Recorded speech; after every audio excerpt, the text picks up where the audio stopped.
In a world where the air is thick with disappointment and every street corner smells like boiled hot dog water, one side of the city sparkles, the other, it's fighting for its life. So last night I got bored and was like, let me scroll through Crunchyroll and see what's on. I'm scrolling and scrolling, not expecting much. Then I see this show that actually looks good, like it has potential. Only problem, it drops one episode a week on Sundays. But I mean, I'm unemployed, so I ain't really complaining. I got time. So I clicked play, and yeah, I wasn't ready for what happened next. As soon as the episode starts, you already know we're in the poor part of town. We get a whole 5-second shot of straight up garbage. Like this place smells like just back alley through and through. Then we cut to this rich girl in her castle holding a stuffed bunny. And let's just say the bunny's neck, he's done. It's over for him. The girl in the back doesn't even flinch. She's like, we could fix it, but it's gonna be ugly. Just throw it out and we'll get you a new one. That's when you realize that these are the rich people. Because when we had baby blankets when we were younger, we would have kept it until it looked like this.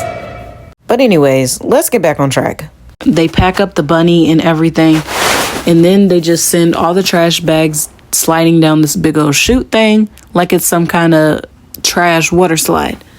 Then out of nowhere, we see someone who looks super suspicious, like really suspicious. But whatever, we gotta focus. The trash bags go flying into this giant truck where all the garbage ends up getting dumped into these weird ass rooms.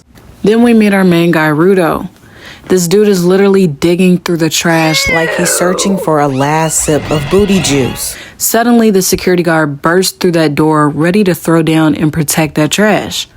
So the guard starts banging on the alarm like it's the end of the world. But Rudo ain't having it. He throws this crazy trash 3-piece combo and knocks one of the guards down. Literal shit came out of that bag. Absolutely disgusting, by the way. I almost puked, but let me stay focused. Then Rudo makes his escape, sneaking through the vents like he's done this a million times before. But the guards catch on and start shooting at him like it's some kind of supernatural power, slow motion dodging scene. He's hopping, skipping, dodging bullets like a pro. One bullet even grazes his arm. But does he care? Nah, he's out of there, climbing out of the sewer like it's just another day. Then these two of the higher rich girls pull up, real bothered because of poor people. They are bothered because of poor people, y'all. One of them continues to say, see what I mean? Why can't they just stick to their side of the wall? Now, this is where we see that there's some kind of power dynamic or hierarchy going on within this world. But continuing on, we go back into the poor side of things and we see Rudo fixing and making things out of scraps. Then a girl named Chiwa pops up in front of him asking, why are you playing in the trash and stuff? And he's like, I don't know. They keep going and going until 3 kids, the OG gang of bullies in every show, come through and they're like, somebody smell like shit! Wait. Somebody smell like shit! They didn't say all that. They were just low-key roasting his shit. Then they bring up his father, talking about how he's a homicidal maniac. And that's where Rudo gets mad. They start talking about how his dad crashed out and went on a murder spree, basically messing up the plans that the poor people had to come up and be something like the rich. Then my boy Rudo gives him the nastiest, and I mean truly nastiest glare ever. Everything was silent after that. Anyways, they continue to say he's a psycho like his father, and then they walk off. Rudo says, I'm not a murderer like him. And then Chiwa pops up and she's like, I don't think you're a murderer. Then back to the bunny that we saw before, she starts aiming for that bunny. She says it's pretty cute. Rudo was like, oh, since she like it, I'm going to give it to her because he has a little crush on this girl or whatever. So to continue on, he goes back home to attempt to fix the bunny. And then we meet Recto. That is like a father figure to him, and he is a Sephrite. Now, before we get any further, let me just give y'all a lesson about what a Sephrite is. In the series, the spear is the source of all the trash that falls to the world below. And the Sephrites are depicted as living in a superior, cleaner environment compared to the people on the ground. Now back to the original topic. At first, he looks a little scary, don't he? But after he was like, you don't owe me for taking care of you.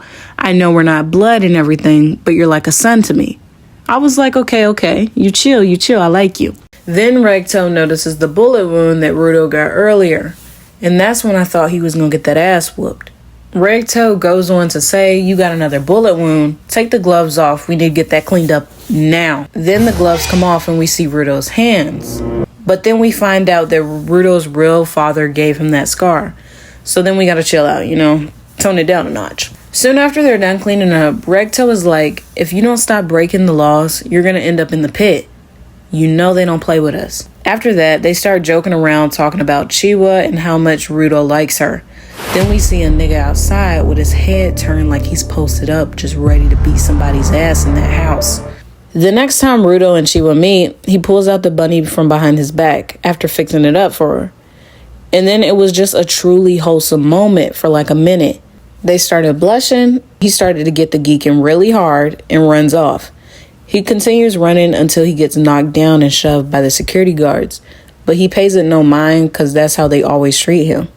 He keeps walking until he reaches his house and the door is unlocked. So he's like, that's suspicious. He opens the door smiling, ready to tell Recto about how it went with Chiwa.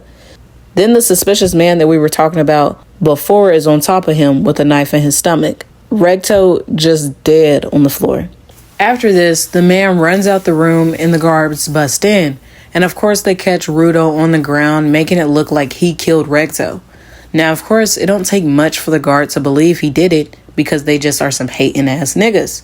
So they grab him up, hitting him with the nastiest punch ever. Then after they fuck him up real good, and he's about to be exiled to the pit. Now everybody wants Rudo gone because they feel like his father messed everything up for them. Nobody is standing up for him. Nobody. Except you would expect Chiwa to at least say something like, hey, he didn't do this. Rudo expected it too. Now guys, biggest betrayal. How do you betray somebody in the first episode? Not even the first episode. 5 minutes in. She don't give a fuck. She's like, you're nothing but exactly like your father. She throws the bunny on the floor and walks out of there. So in the end, Rudo is banished and he falls through the pit. He's like, I'm going to get revenge and nobody's going to stop me. He is on that timing. In the pit, he looks around and there's just trash everywhere.